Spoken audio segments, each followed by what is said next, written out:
My ex cheated, had another man's baby, then tried to make me the father, so I exposed the truth and left her to face the ruin she created. I'm a 30-year-old male now, but this whole thing started about a year ago with my ex, Rachel, a 27-year-old female. We were together for 5 years, and before that, we'd been close since we were kids. I mean, she was the only one who showed up to my 8th birthday party when everyone else bailed. That's the kind of history we had. I thought I knew her better than anyone, but wow, was I wrong. Rachel was someone I trusted with everything. She'd been there through a lot, like when I lost my job a few years back, she was my biggest cheerleader. When my dad was in the hospital, she stepped up to help my mom while I was stuck working overtime. So, yeah, Rachel wasn't just my girlfriend, she was like family. We were even starting to talk about building a future together, you know, getting married, having kids, the whole thing. I thought we were on the same page. But then, out of nowhere, I got this random message on Instagram from a girl named Zoe. At first, I thought it was spam, like one of those fake accounts trying to sell something. But when I read it, I got nauseous.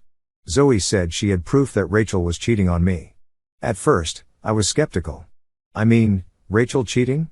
It didn't add up. We'd been solid, or at least I thought we had.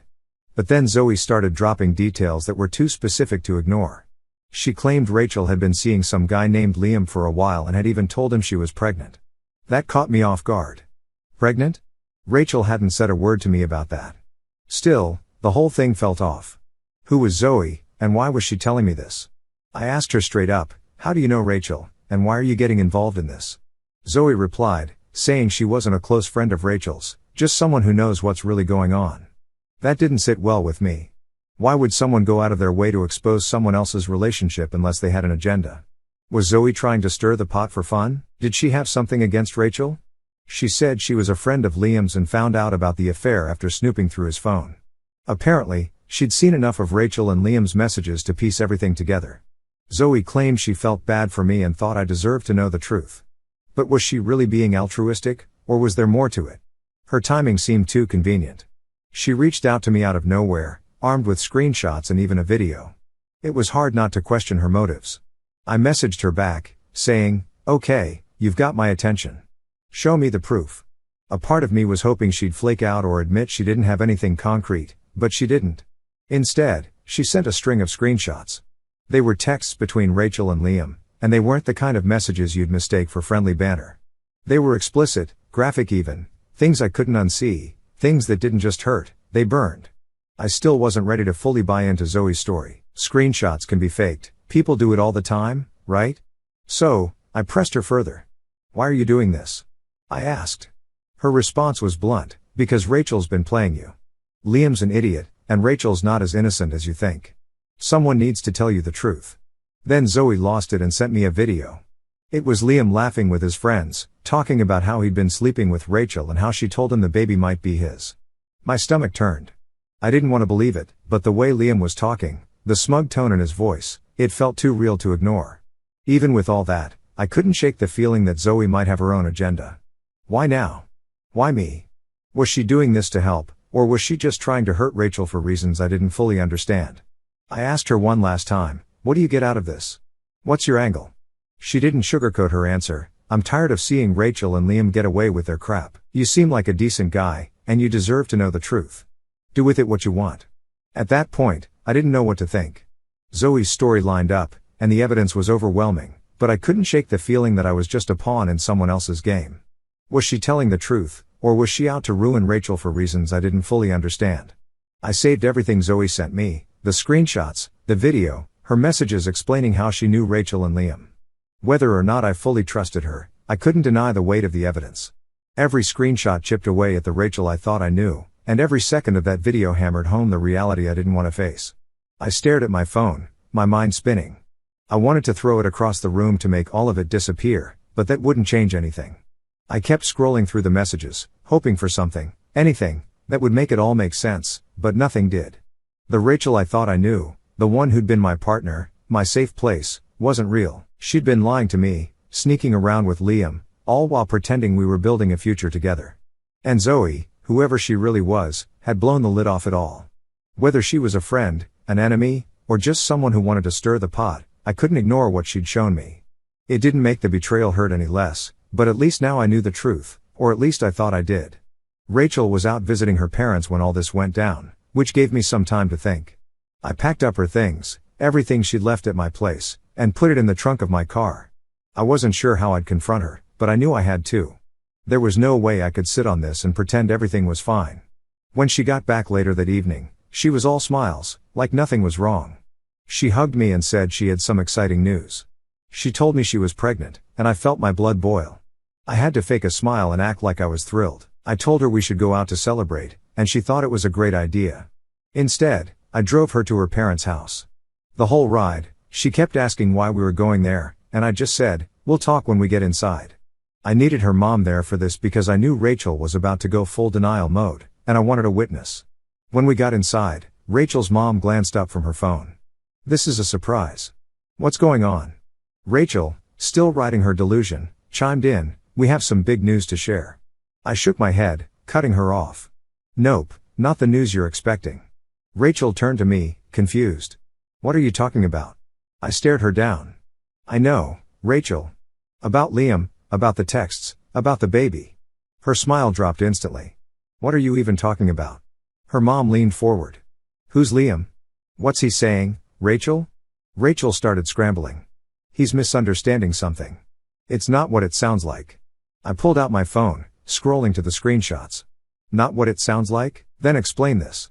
Or better yet, explain why your boyfriend's bragging about sleeping with you and knocking you up. Make it make sense." Her mom shot up. "Rachel, is this true? Don't stand there lying to me."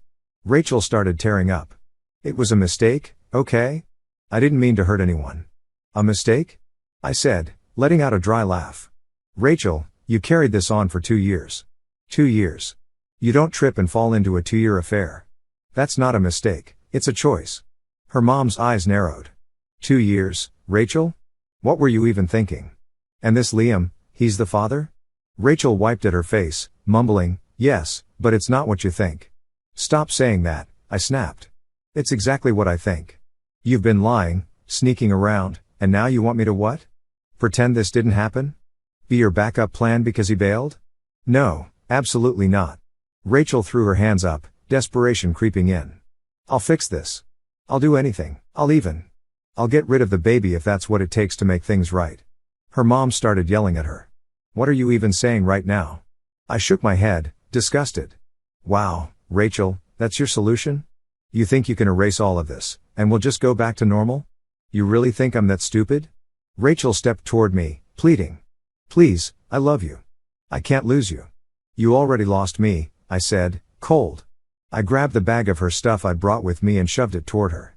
"Here. I don't want anything of yours in my house. We're done." Her mom stepped between us. "Wait, let's talk about this." "Maybe we can." "No," I cut her off. "There's nothing to talk about. She made her choices. I'm just here to make sure you know the truth. Now you can deal with her." Without waiting for a response, I turned and walked out, slamming the door behind me. I drove home in silence, feeling like my entire world had just imploded. When I got home that night, I sat in my car, trying to process everything. Rachel's tear-streaked face, her mom's angry yelling, and that unmistakable look of panic when I showed her the screenshots, all of it kept replaying in my head like a highlight reel from the worst movie ever made. My chest felt tight, like I couldn't get a full breath. For a moment, I thought I might completely lose it, but I didn't. Instead, I just sat there, numb. Eventually, I forced myself to go inside. The house was eerily quiet, the kind of silence that felt louder than any noise. Rachel's things were gone, packed up and dumped at her mom's place, but the emptiness hit differently. This wasn't just a breakup, it was the end of a life I'd built in my head. 5 years of memories, plans, inside jokes, and dreams, all of it was shattered. I walked into the living room and stopped in my tracks. The couch caught my eye, the same one where we'd spent countless nights binging bad TV shows and eating takeout. It felt surreal, like the space didn't belong to me anymore. The house was mine, but it didn't feel like home. I didn't sleep much that night. Every time I closed my eyes, I saw Rachel's face, her tears, her desperation, her guilt.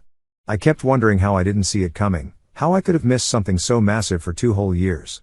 By the time morning rolled around, I felt like a shell of myself. When I checked my phone, it was flooded with texts from Rachel. They started off as standard apologies. "Can we talk? Please call me. I'm so sorry." But by the time I scrolled through the list, They had turned desperate. "I'll do anything to fix this. I can't live without you. Please don't do this to us." I couldn't respond. What was there to say? She didn't just screw up, she burned everything to the ground and salted the earth for good measure.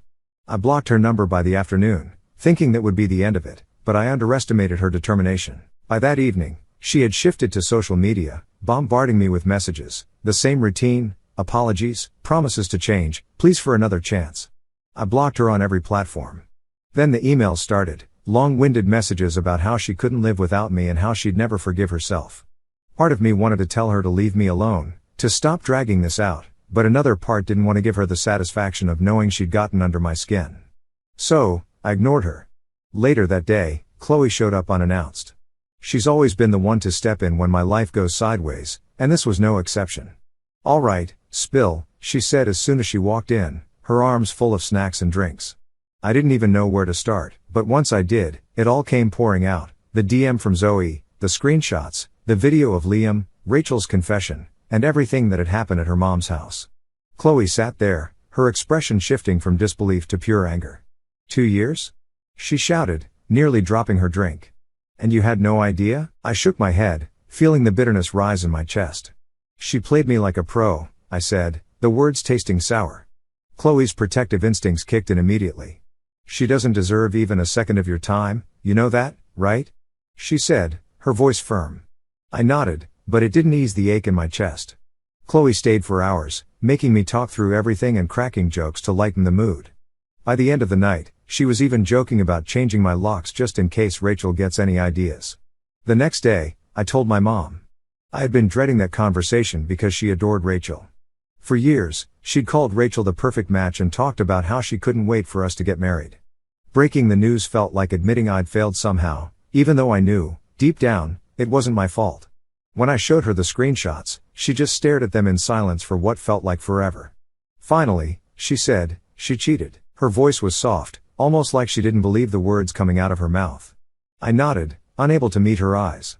After a long pause, she shook her head and said, "I can't believe she did this to you, to us." That last part hit hard. Rachel wasn't just my girlfriend to her, she was family. My mom started venting about how much effort she'd put into building a relationship with Rachel. It was clear she felt betrayed too, like Rachel had let the whole family down. In the days that followed, Rachel's messages slowed down. Maybe she was finally getting the hint, or maybe she was regrouping. Either way, I didn't hear from her directly, but that didn't mean the drama was over. One night, Rachel's mom called me. Her voice was heavy with embarrassment and regret. "I'm so sorry for what Rachel did," she said. "I raised her better than this. She's devastated, you know. She knows she messed up, but she's still my daughter, and I have to ask, could you at least talk to her?" I sighed, already exhausted by the conversation. "I appreciate you calling," I said, "but there's nothing to talk about. She didn't just hurt me, she destroyed everything we had. I can't come back from that." Her mom sounded defeated. "I understand," she said softly, though I could tell she was disappointed. After we hung up, I felt a mix of relief and frustration. Relief that I'd stood my ground, but frustration that the people around Rachel still thought there was a way to fix things. There wasn't. She'd made her choices, and now she had to live with them. Breaking up with Rachel was rough, but the part that hit me hardest was finding out some of my so-called friends knew about the affair and didn't tell me. They had front row seats to the betrayal and decided to keep quiet. It wasn't just Rachel who stabbed me in the back, it felt like a whole group of people I trusted had turned against me. I found out through bits and pieces after the breakup. One friend, Sam, slipped up during a conversation a few weeks later. He mentioned how he always thought Rachel and Liam had too much chemistry. Too much chemistry? What the hell does that even mean? I pressed him, and it turned out he had seen them getting a little too cozy at a party months before I found out. "You didn't think to tell me?" I asked. "I didn't know for sure," he stammered, "and I didn't want to stir up drama if it was nothing." I didn't take that excuse. If the roles were reversed, I'd have told him in a heartbeat. It felt like everyone had just decided I wasn't worth the hassle of honesty. It wasn't just Sam, either. A couple of mutual friends admitted they'd heard rumors but didn't think it was their place to get involved. Their silence felt like another layer of betrayal. If that random girl hadn't slid into my DMs out of nowhere, I'd probably be raising a kid that's not even mine, thinking I'm some stand-up dad while she kept sneaking around with her side guy. Fast forward a year, and I was finally starting to move on. I had started to feel like myself again. I was going out with friends who actually cared about me, focusing on work, and even dipping my toes into dating. Life wasn't perfect, but it was stable, and I was okay with that. Then, recently, out of nowhere, Rachel messaged me. The first time, it was just a simple, "Hey, can we talk?" I didn't even open it. I blocked her immediately. Whatever she had to say, I didn't need to hear it. A few days later, though, she showed up at my door. I saw her through the doorbell camera before she even rang the bell, and I won't deny, she looked awful, messed up, a far cry from the Rachel I used to know, the one who always seemed so put together. I didn't open the door. I didn't even step outside. I spoke to her through the camera. "What do you want, Rachel?" I asked, trying to keep my voice steady. She looked directly at the camera, her eyes welling up. "I just need to talk to you," she said, her voice cracking. "Please, let me in." "No," I said flatly. "You've got no business being here. Say what you need to say, and then leave." She started crying, which, I'll admit, made me feel a little uncomfortable, but then she said that Liam had ghosted her. Apparently, he disappeared shortly after their kid was born, leaving her to handle everything on her own. To make matters worse, her parents had kicked her out, saying they were tired of cleaning up her messes. "I don't know where else to go," she sobbed. I thought maybe you could help me." That was it. I felt whatever pity I had bubbling up vanish in an instant. "Help you?" I repeated, my voice dripping with disbelief. "You want me to help you take care of the kid you had with the guy you cheated on me with? Are you serious right now?" "Please," she begged. "I don't have anyone else." I stared at her through the camera, trying to process the audacity of what she was asking. This was the same woman who lied to my face, betrayed me for 2 years, and expected me to pick up the pieces of her broken life like nothing happened. "Rachel," I said, my voice cold, "you made your choices. You chose Liam. You chose to lie. And now you're dealing with the consequences. That's not my problem. It hasn't been my problem since the day I packed your things and drove you to your mom's house." She started crying harder, but I wasn't moved. "You need to leave," I said firmly, "and don't come back. Don't message me. Don't call me. As far as I'm concerned, you don't exist anymore." For a moment, she just stood there, looking at the camera like she was waiting for me to change my mind. When I didn't, she finally walked away, still sobbing. After she left, I sat down on the couch, my mind racing. Part of me felt guilty for being so harsh, but another part felt like it wasn't harsh enough. What did she think was going to happen? That I'd open the door, hug her, and agree to play dad to Liam's kid? The audacity was unbelievable. Over the next few days, I kept expecting her to show up again or send someone else to plead her case, but she didn't. Instead, I started getting messages from her friends. "Rachel's struggling, and you won't even help her," one read. Another said, "You're really just going to abandon her after everything you two had?" I ignored them at first, but they kept coming. It was like her friends were trying to guilt me into taking her back. They called me heartless, selfish, and every other name you can think of. Some of them even brought up our history, saying I owed it to her because of all the years we'd spent together. But here's the thing, Rachel wasn't just someone I dated for 5 years. She was someone who betrayed me in the most personal way possible. She didn't just hurt me, she tore apart my trust and left me questioning everyone around me. I didn't owe her anything, and I wasn't about to let anyone make me feel otherwise. By the end of the week, I'd blocked every one of her friends who had messaged me. I didn't have the energy to argue with people who clearly didn't care about what I'd been through. If they wanted to support Rachel, that was their choice, but I wasn't going to be part of it.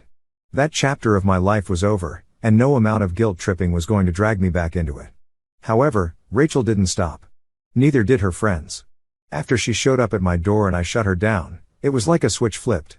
They doubled down, flooding my socials, calling me names, and throwing guilt trips left and right.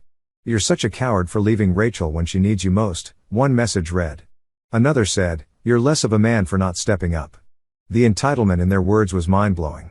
Some of Rachel's friends started leaving nasty comments on my work profile, where I'd shared some professional achievements. That was my breaking point. I started documenting everything. Screenshots of messages, voice recordings of phone calls, even the fake accounts they were using to harass me. It was exhausting, but I had this gut feeling things were going to get worse before they got better, and I wanted to be ready. And I was right. Rachel found a way to throw another wrench into my life. I was sitting at my desk at work when I got a call from an unknown number. Normally, I'd let it go to voicemail, but something told me to answer. On the other end was a man who introduced himself as Rachel's lawyer. I froze for a second. Rachel's lawyer? What could she possibly want now? I asked him to cut to the chase. He said Rachel wanted to discuss a child support agreement. My jaw nearly hit the floor. Child support? For a kid that wasn't even mine? I told him flat out that there had to be some mistake. I'm not the father of that child, and Rachel knows it, I said. The lawyer paused, probably not expecting me to be so direct. He asked if I'd be willing to meet to clear things up. I wasn't thrilled about it, but I figured it was better to confront this head on than let it drag out. So, I took the afternoon off and met him at his office. When I arrived, he greeted me politely, but I could tell he wasn't fully clued in on the situation. He started with the usual lawyer spiel about responsibility, how Rachel was struggling as a single mother, and how stepping up would mean a lot for everyone involved. I let him talk for a while, but when he finally gave me a chance to respond, I didn't hold back. Let me stop you right there, I said, pulling out the folder I'd brought with me. Inside were all the receipts, screenshots of Rachel's messages with Liam, the video of Liam bragging about sleeping with her, and copies of every harassment message I'd received from her and her friends. I laid them out on the table one by one. This is the truth, I said, looking him dead in the eye. Rachel cheated on me for 2 years with Liam. She got pregnant with his child and tried to lie about it being mine. When I left, she and her friends harassed me for months. I've got the proof right here. The lawyer leaned forward, flipping through the evidence. His expression shifted from professional to uncomfortable the further he got.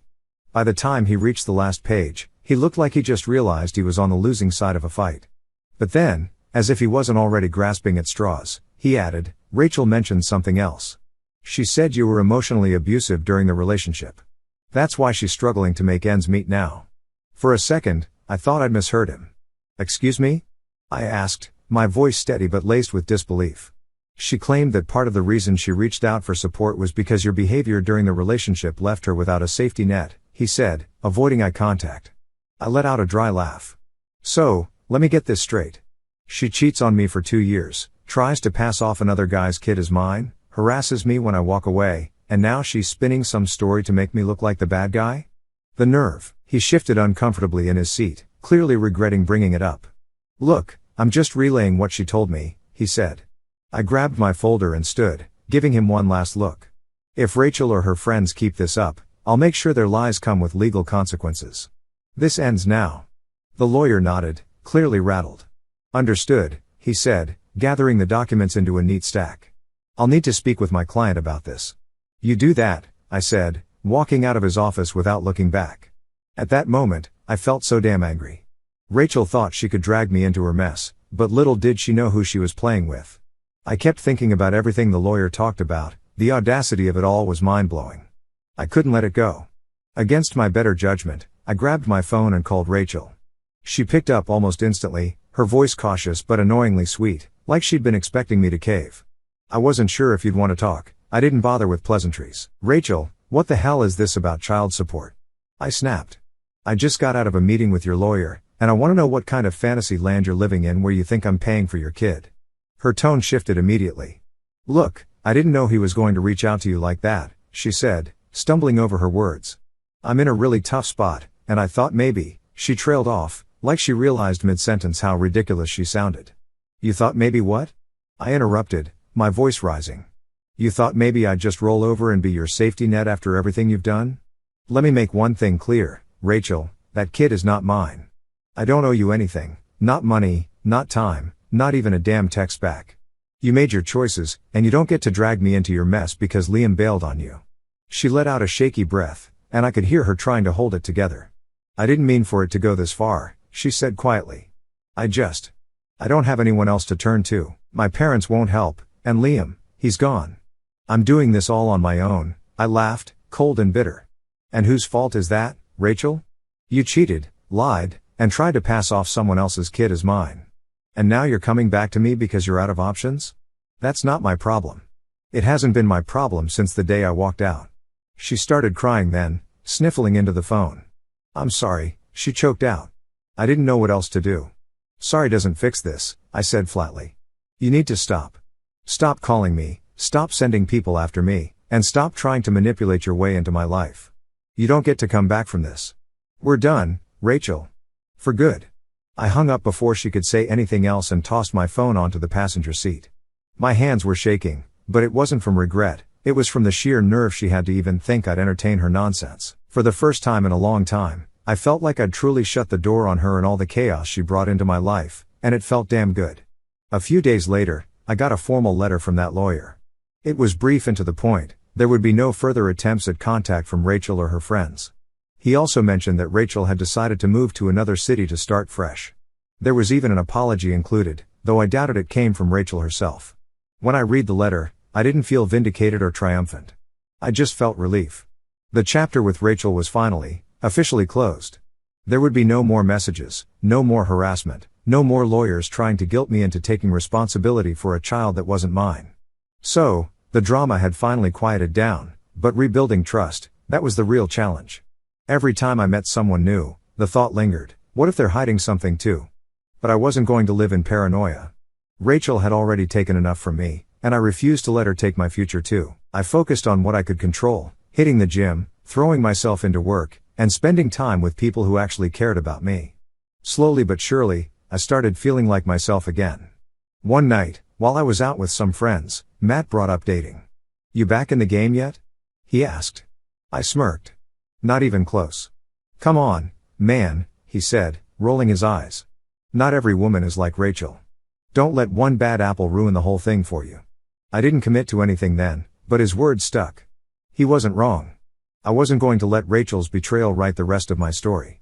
A couple of weeks later, Chloe invited me to a party. "Look, no pressure," she said. "It's not a setup. Just come hang out, relax, and have a good time for once." I almost bailed, but something told me to go, and honestly, I'm glad I did. The vibe was chill, no awkwardness, no expectations, just good people. That's when I met someone. She wasn't flashy or trying too hard, she was just real. We talked for hours about everything and nothing, and for the first time in a long time, I felt like I could breathe around someone. Am I jumping into something serious? No. But I'm open to seeing where it goes. For now, I'm focusing on myself, but it feels good to know that not everyone is like Rachel. Sometimes, you just have to close one chapter to start a better one. And trust me, this new chapter? It's already off to a way better start.